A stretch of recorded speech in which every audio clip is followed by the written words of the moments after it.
What is going on, guys? DBG here. In this video, we're going to be ranking the top 10 small forwards in NBA 2K21 MyTEAM. So, lads, apologies. I released this video yesterday.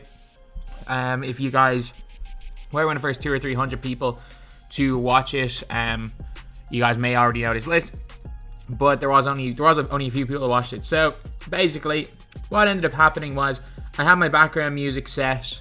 I didn't mute something in my sources, and the background music, instead of the actual music that you guys are hearing right now, the background music was literally noise from one of the fights on the undercard for the Mike Tyson thing yesterday. So yeah, I kind of had to get rid of that video because it was just the background noise was just commentary on a boxing match. So yeah. Anyway, the small forward position is the best position in the game, by the way. And I don't think it's particularly close. Some of the best power forwards are here. Some of the best two guards are here. I think it's the best, and it's not close. There are so many good power forwards. Sorry, small forwards in this game. But, yeah, some guys that did not make it. Honorable mentions. Dominique. Elgin Baylor. Carmelo Anthony. Chris Mullin. Brandon Ingram. Tyreek Evans. Diamond LeBron James. Paul Pierce. James Worthy didn't make it. John Havlicek, Finley, Schrempf, Peja Suggs, Connie Hawkins didn't make it. Like, there's a lot of really good cards that did not make this list. So, anyway, now let's get on to it.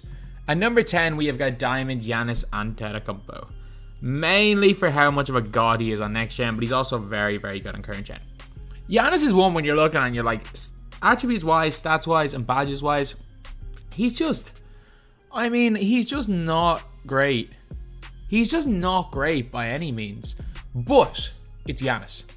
And at the end of the day, Giannis is always going to be Giannis, lads. No matter what, Giannis will always be Giannis. He is Giannis. So anyway, 69 3 ball is a bit of a problem, but his release is cash. Giannis' release on quick is so greenable. One of the best behind the backs in the game, normal 2. Also has got 89 speed, 89 acceleration, 83 speed with ball. 85 lateral. He has got quick first step on bronze, but that can get upgraded. He's got clamps on silver, but can get upgraded. Basically, all the defense badges that can be upgraded, or that he has, can be upgraded. Shooting badges.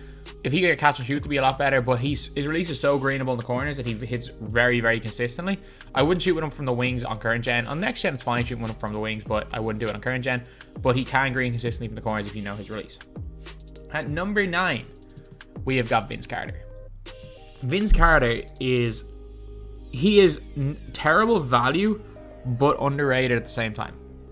Like, when people talk about possessed cards, everyone just says, oh, LeBron's good, the others are bad. But Vince is a beast. He is a beast. 4 hot zones outside the 3. I'm telling you, Vince Carter base, I've never used him on next gen, but Vince Carter base in current gen is quality. Problem is his crossover. His crossover is alright, but his behind the back is not great, normal 3. He's got 93 pointer, which is not great at all. 90 shot IQ, 93 speed, 93 acceleration, 89 lateral quickness. Got 87 speed of ball, 98 driving dunk, got goal quick first step, goal catch and shoot, silver range extender, silver clamps, neither upgradable. But with his release and just his ability to dunk, trigger contacts, go by people, he's a good card. He's a very, very good card. And dribble 6 don't matter as much as they did last year because obviously the speed glitch is a thing. Speed glitch was not a thing last year. So, yeah, he is in here at number 9. At number 8, we have got Andre Iguodala. He's the best defensive small forward in the game. I'm going to say that right now. Offensively, I mean, he's a near perfect card. There's just one problem. He does not get range extender. That is literally his only problem. Is range extender like the be-all and end-all for a player? Not really. Like, he's got half catch and shoot, so it's like, for example, if you guys can see where my cursor is, if you're from like this range here, you'll hit. From a little bit further than the 3-point line, you'll hit, but no range, you won't hit from too far.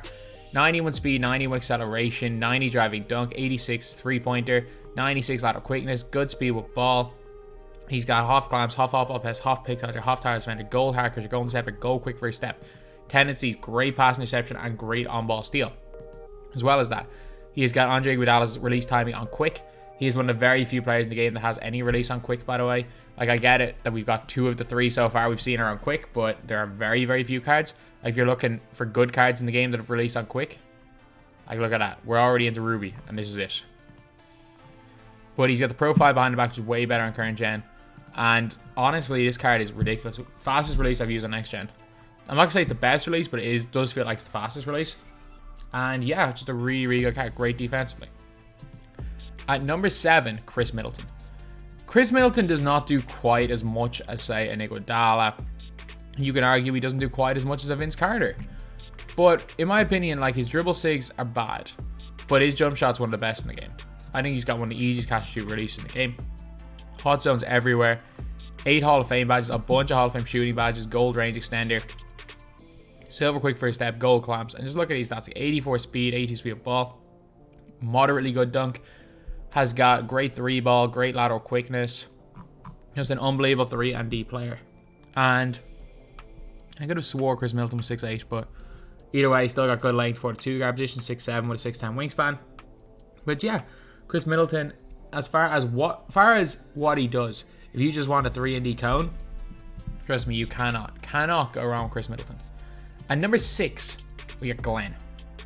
Glenn is my favorite small forward in this game. I'm not going to say he's the best, because I think that you can argue any of the top 5 are the best small forward in the game. I don't think you really argue that Glenn is better because he's literally just worse Zion on current gen. Although on next gen you can make the argument. But he's got an 89 3 ball, 87 speed, 87 acceleration, 86 speed of ball, which is really, really good. An 85 lateral quickness. Good post game, great driving dunk. Half catch and shoot, silver range extender, goal quick first step, or goal clamps. He's got great interior finishing badges as well. Tendencies wise, not great at all. He's got base 29, which is one of the best releases in this game. Like, it's easily a top 6 or 7 release in the game. And big thing is, unlike Zion Williamson, he actually keeps it. He doesn't go to the awful Zion release on next gen. He actually keeps base 29. So yeah, Glenn Robinson is absolutely fantastic. Although, I just know something. Am I wrong in saying that Glenn Robinson didn't go to Michigan? Am I wrong in saying that? No, he went to Purdue. Why does it say he's from Michigan? Again, it's just 2K being 2K, I guess. And he's also 6'9". Dude's a 6'9". Dude's 6'9" and went to Purdue. Who was 6'7" that went to Michigan? 6'7", 7'1" wingspan. Is that? It's not Jalen Rose. Who's 6'7" with a 7'1" wingspan and went to Michigan? Any of these guys here? Not that I know of. Definitely not Zion. But literally, he's 6'9" and went to Purdue. Either way, though, now we're on to the top 5. These are the big 5, lads. These are the big 5. 5, I'm going Grant Hill. Grant Hill, hot zones 2 spots outside the 3. Ridiculously good speed, half quick first step. He's got gold catch and shoot, can get range extender. He's got 94 lateral quickness, unbelievable dunk, pretty nice 3-ball rating. Tendencies are good. The big thing is that his dribble sigs aren't great, but at the same time, there's the speed glitch on current gen, then on next gen, dribble sigs don't mean that much. But 80 or base 1, that is a big problem for me. Some people can get by that release, I just can't. I don't like it on Counts, I don't like it on Hill. I'm gonna say I actually liked base 1 more last year than I do it this year, which is weird because most people is the opposite. Most people hate it last year and like it this year. But Grant Hill is down at the lowest, as the lowest of the big 5. Like, anyone from Grant Hill on, you can make an argument it's the best small forward in the game. So if you guys think Grant Hill is the best in the game, I'm not going to argue that. But for me, he's just a number 5. I genuinely think 5 through 1 are really close. At 4, we got possessed LeBron James. 3 hot zones outside the 3. He's got 94 speed and acceleration, 88 speed of ball, goal quick first step, Hall of Fame dimer, Hall of Fame difficult shots, goal clamp, silver range extender. He's also got 86 3-ball, which is really, really good. Tendencies, good pass interception, not great on ball. However, he's got a pretty okay crossover in Pro 8, but he's got a great crossover in Pro 8, but he's got a okay behind the back in Pro 2. The LeBron James layup package means he missed a lot of open ones, and the LeBron James release, I'm telling you, next gen it's cash, current gen it's awful. The reason why I have him as number 4 is I just can't really use him on current gen. 2 of his hot zones are from spots that he literally can't shoot from. He steps inside the 3-point line, and that is a bit of a problem for me, especially when we're talking about current gen. However, next gen, he's definitely the top 2. You can make the argument number 1. Then at number 3, Julius Erving. You might be like, oh, he doesn't quite have the hot zones. If you can green consistently, hot zones don't matter. Hot zones basically matter for hitting whites anyway. If you can green every shot, just like when people are using Amethyst Curry and greening everything. Like, if you can green, you can green.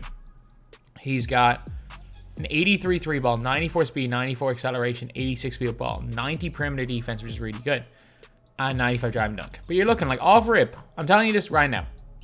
Off rip, Dr. J is not as good as Vince. Dr. J would not be on his list off rip. But when you add range, things like range extender to him, flexible to him, when you give him quick first step, as well as what he has, he's got really good, especially for current gen.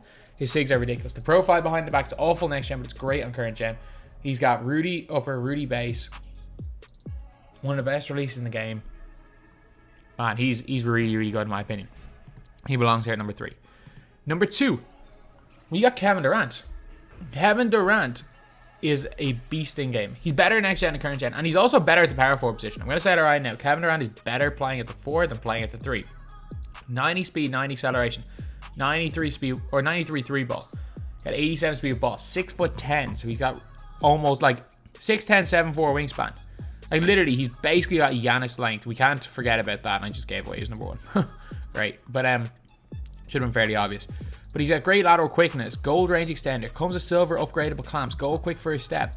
Has got Kevin Durant release Pro 2 tween, which Kevin Durant released really good this year. As well as that, you cannot fail